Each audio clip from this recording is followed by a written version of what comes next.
right on time. That French beat is like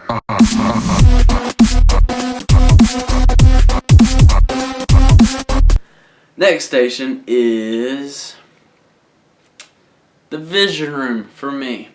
You go in there and you do, let's see, what all do I have on here? Oh, so do all kinds of tests. So let's see what I can remember. You do like one of those on the wall, like you have you have letters and you have to tell them what it is. Except for it's not on a wall, you have like this little, it's like a binoculars kind of thing, but it's like a microscope, binoculars. But you look inside of it and it has like a version of that in that.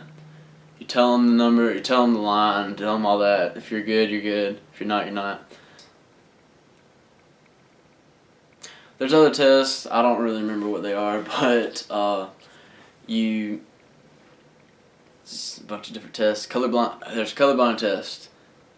The other tests, there's like 3 or 4 tests. I mean, it's just if you pass them, you pass them. If you can't, you can't. Don't worry about it. The only one I'd really worry about is a colorblind test. I know this one dude that was up there who was like 23, 24 or something. He was colorblind and he didn't find out till that day. What I would do if I was you, I'd go online, just pull up one of those tests, figure out if you're colorblind before. Don't get your hopes up. If you can't pass those tests, don't think you're going to come there and get a job you want. I mean, you probably get a good job, but you might not get as many to pick from. Hold on. Alright, I'm back. You might not get as many to choose from. I got 7 pages of jobs, just from surgical services to missile and space systems to mobility, bomber, all kinds of stuff. I ended up picking air traffic control. That's what I wanted. That was my #1 hit. Got it. Thank goodness. Leaving in March for it.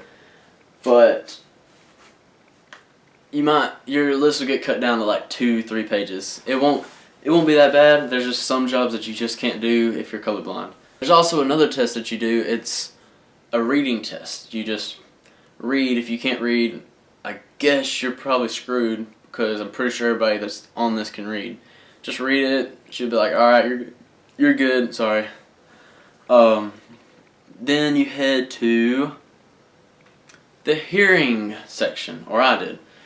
It's literally a room with a computer, and then there's this big open thing that they close the door and it's like airtight kind of, or not airtight, but it's like closed where you can't, soundproof kind of room. You put these headphones on and you get in a curtain all by yourself, and then you, like, every time the thing makes a noise, you just press the button. It's like, makes these little tiny, it's like beep, and you press it. And it gets really hard to do, but it's, if you can't hear, you can't hear. Nothing you can do about it.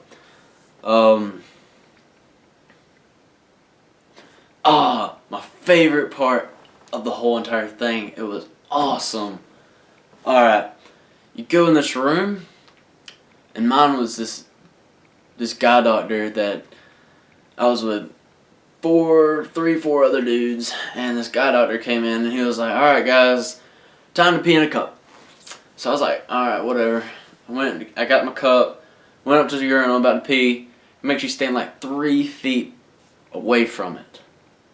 And he watches you piss in a cup. He watches all 4 or 5 of y'all piss in a cup. And it's the most awkward thing you've ever done in your whole life. Because he's watching you piss. It's hard to piss when somebody's watching you. If you've ever pissed when somebody's watching you, if you've ever pissed and somebody's watching the backside of you, it's hard to do. Secret, alright? We'll help you out here. If you hold your breath, you pee automatically. Well, no, that's not right. If you hold, like, okay, if you're trying to pee, hold your breath and try to pee at the same time, and it'll help you pee. That's what I'm trying to say. Just trust me on it. Go try to pee in your bathroom right now and see if it works, alright? Alright, after that's over, it's all the awkward stuff where you and all your glories hanging out is done. Thank goodness. You turn it into this lady after you're done with that, and she tells you if you smoked weed in the past, if it's in your system or not. If you're dumb enough, well, I'm not gonna say if you're dumb enough. just don't smoke. Don't be that guy that smokes weed and goes to tries to get in the Air Force. Don't try to control yourself. If you can't control yourself from doing that, then maybe you need to pick something else. Just don't be that guy. Oh, also, whenever you're doing, whenever I was telling you about, I failed the blood pressure test, and then you do paperwork in the cafeteria, you also have to do like a little DUI test. You blow in this little straw thing, and it tells you if you're drunk. If you fail that, you're an idiot. If you did fail that, I'm sorry. You're not an idiot. You just need to try something else. Don't come drunk next time, hopefully. But anyways, after you get in with that, you get some blood drawn. I guess they tell you if you have a disease or something you can't join from that. I don't know what they do with that. Then you go back to your liaison. I got sent home after I got back to my liaison because I failed my blood pressure test. Went back, got all my stuff fixed, came back. Now we're on the same part. Like, we're at the same level. If you get sent home, you just have to go home, do your thing.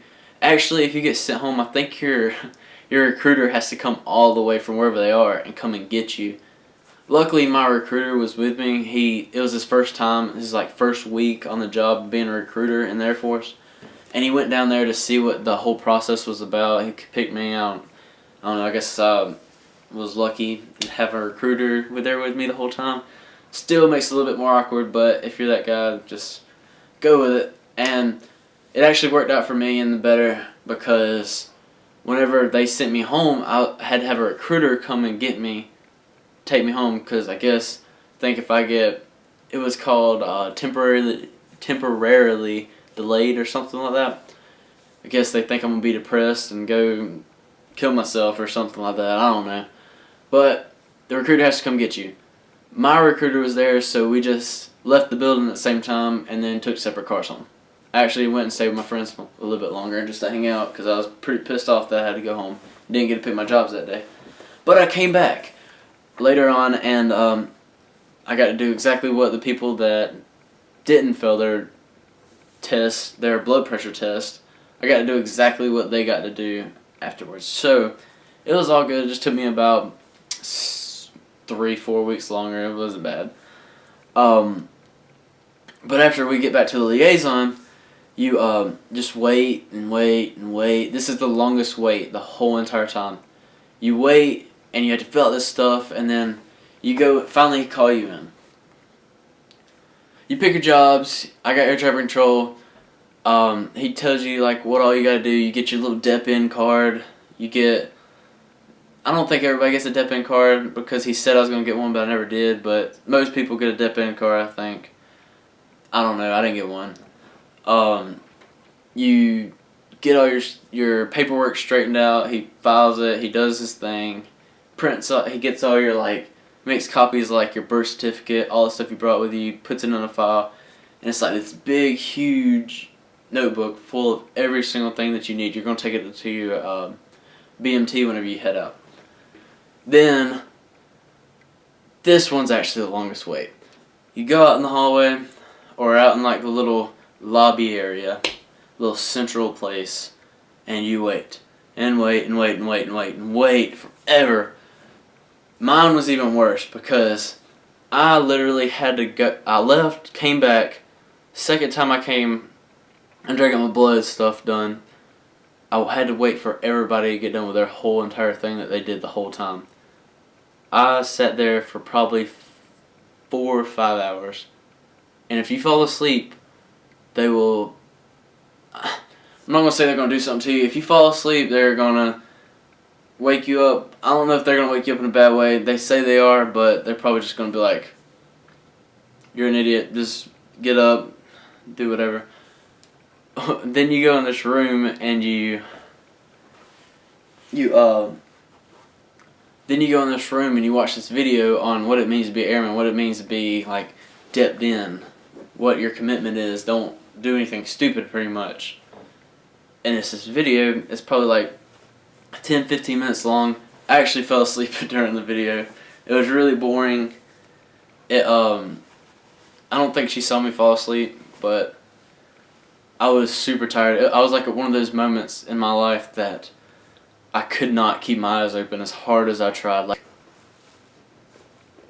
trying my hardest to keep them things open, but they would not go open at all.